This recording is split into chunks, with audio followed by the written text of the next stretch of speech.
رمضان کی عظمت اور فضیلت یہ ہے کہ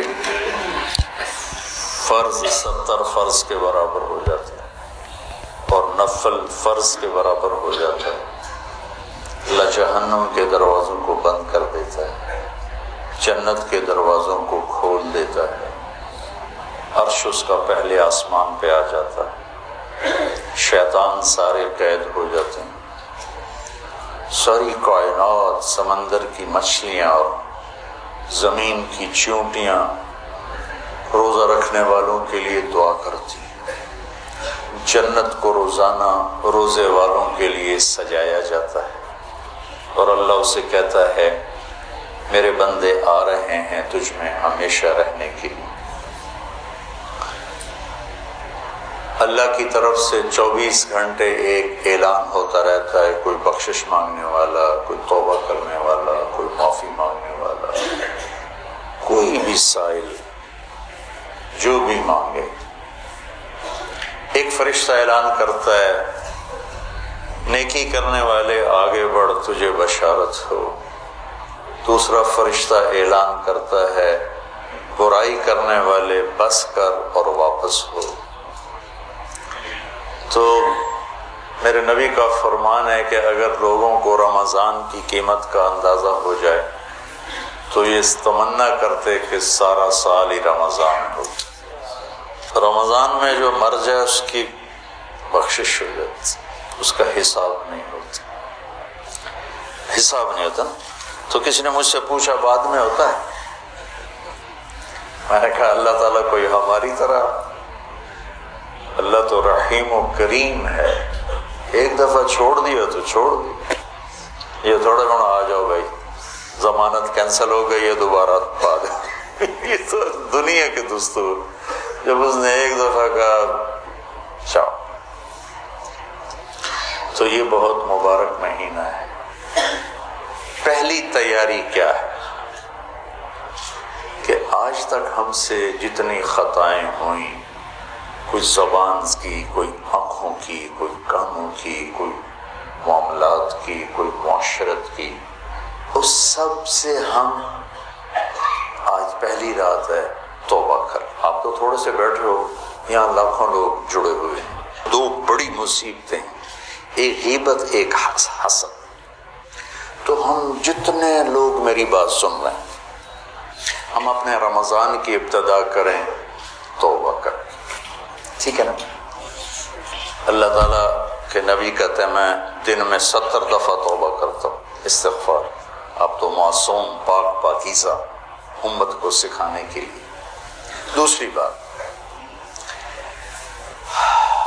دنیا کا ہر انسان کسی وقت بھی توبہ کر سکتا ہے کہ نہیں؟ کر سکتا ہے، کوئی پابندی تو نہیں۔ تو جب ہر انسان کے بارے میں ہر وقت یہ توقع ہے کہ یہ توبہ کر سکتا ہے، تو پھر کسی بھی انسان کو مسلم، کافر، حقیر سمجھنے کا کوئی جواز ہے؟ آج وہ یہ کر رہا ہے وہ رات کو توبہ کر لے، وہ کل توبہ کر لے، وہ موت کے آخری لمحے میں توبہ کر لے، تو میری حقارت تو مجھے گرا دے گی اور وہ جنت کے مزے کر رہا ہو۔ تو رمضان میں داخل ہونے کے لیے دوسری تیاری یہ ہے کہ اپنے دل کو سب کی نفرت سے صاف کرو۔ اللہ نے میرے نبی سے کہا لست علیہم بمسیطر، میرے نبی آپ ان کے اوپر کوئی ٹھیکیدار نہیں ہے، یہ میرا کام ہے، بس آپ اپنا پیغام پہنچائیں۔ تو آپ اس پیغام پہنچانے میں سامنے کون تھے؟ کافر، اور آپ دیکھ رہے تھے اس کو ایمان نصیب نہیں ہوگا، یہ تو آپ کو اللہ نے نظر دی تھی، پھر بھی آپ نے اس کی اتنی منتیں کی ہیں۔ ابو جہل، آپ نے کہا میری امت کا فرعون ابو جہل ہے، اور موسیٰ کے فرعون سے بڑا فرعون ہے کہ موسیٰ کے فرعون نے مرتے ہوئے کہا توبہ کرتا ہوں، اور اس امت کے فرعون نے کہا گردن ذرا نیچے سے کاٹنا تاکہ لوگوں کو پتہ چلے کسی سردار کی گردن۔ آپ نے اس کے گھر کے اتنے چکر لگائے جس کے بارے میں جانتے تھے نصیب میں ہدایت نہیں ہے، کہ وہ کہنے لگا اے محمد بس کرتے، ہم قیامت کے دن گواہی دے دیں گے کہ تو نے ہمیں اپنے رب کا پیغام پہنچا دیا تھا، اب بس کرتے۔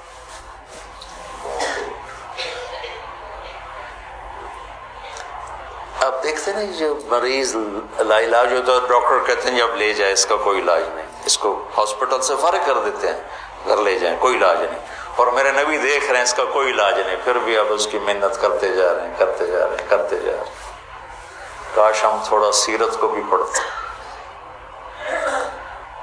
پھر مجھے خواجہ صاحب یاد آ جاتے ہیں، سکھری تروش منصوری نو ٹھپ رکھ گنز کدوری نو، ہادی نہ سمجھ ہدایہ کافی نہ سمجھ کفایہ، کفایہ کافیہ وزن شعر کی وجہ سے، ہادی نہ سمجھ ہدایہ کافی نہ سمجھ کفایہ، کر پرز شرع وقایا ایو دل قرآن کتاب۔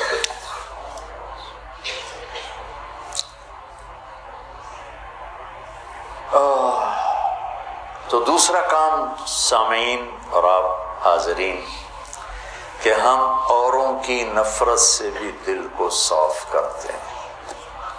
ہم چاہتے ہیں نا اللہ ہمیں معاف کر دے، تو ہم ہر ایک کے لیے یہی چاہیں کہ اللہ اس کو معاف کر دے۔ جس کو میرے نبی دیکھنا نہیں چاہتے تھے، حضرت حمزہ کے قاتل وحش، اللہ نے ایمان دے دی۔ اور بات لمبی ہو رہی لیکن یہ چونکہ ہمارے دل نفرتوں سے بھر چکے ہیں، اور بہت مبارک مہینہ ہے، اور المشاہین کی بخشش نہیں ہوتی پورے رمضان میں، جس کے دل میں نفرت ہو کسی کی اس کی بخشش نہیں ہوتی، اور اس کو ہم گناہ ہی نہیں سمجھتے۔ چند آدمیوں کے بارے میں آپ نے فرمایا تھا جہاں ملیں قتل کر دو، چاہے وہ بیت اللہ کے پردے کے اندر بھی ہوں۔ ان میں ایک عبداللہ بن ابی سرحہ بھی ہیں، اکرمہ بن ابی جہل بھی ہیں، واشی بھی ہے۔ تو وہ 17 تھے، 3 عورتیں 14 مرد، اس میں سے 13 کو ہدایت نصیب ہوئی، 2 قتل ہوئے اور 2 کا پتہ ہی نہ چلا بھائی۔ عبداللہ بن ابی سرحہ یہ حضرت عثمان کے خالہ زاد تھے،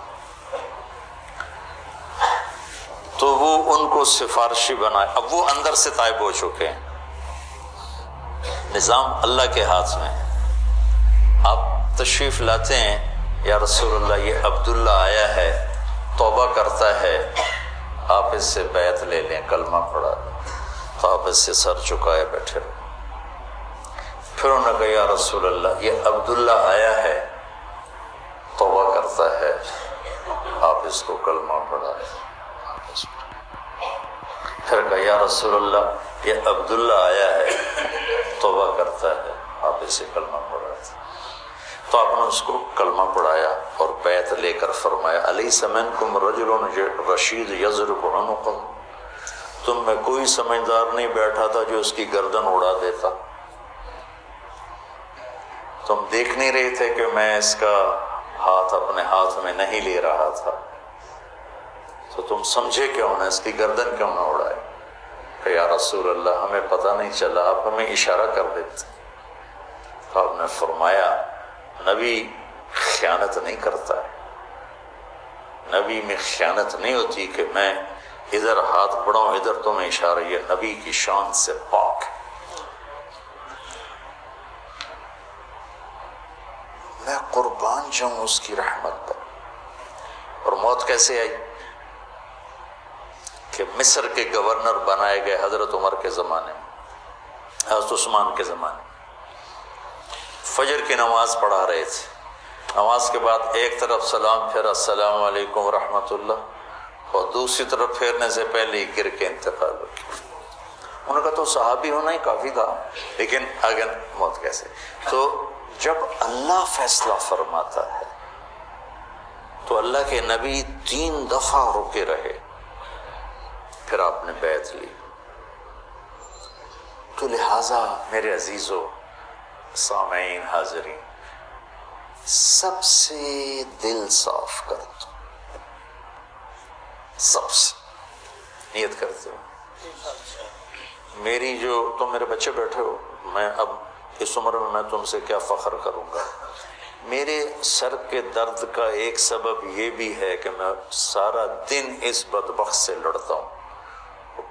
کبھی ادھر سے کمی آتی ہے، یہ نہیں کہ کمی آئے گی نہیں، کبھی ادھر سے نفرت آتی، ادھر سے کمی آتی، اور میں جھاڑو لے کے اسے صاف کرتا رہتا ہوں. یا اللہ میرے دل میں کسی کی نفرت نہیں. سوتے ہوئے میں کہتا ہوں یا اللہ میرے دل میں کسی کا بغض نہیں. میں نے اپنے دل کو سب سے صاف کیا، صاف کیا، صاف کیا. آپ کو پتہ جب آدمی مشہور ہوتا ہے تو محبت کرنے والوں کے ساتھ تیر انداز بھی آ جاتا ہے. وَنَصَبْنَنِي غَرَضَ الرُّمَاةِ تُصِيبُنِي مَحْنٌ أَشَدُّ عَلَى السُّيُوفِ مَضَارِبًا، کہ مجھے ایسے تیر مارے زمانے نے کہ میرے جگر کے پار ہو کے ٹکڑے ٹکڑے کر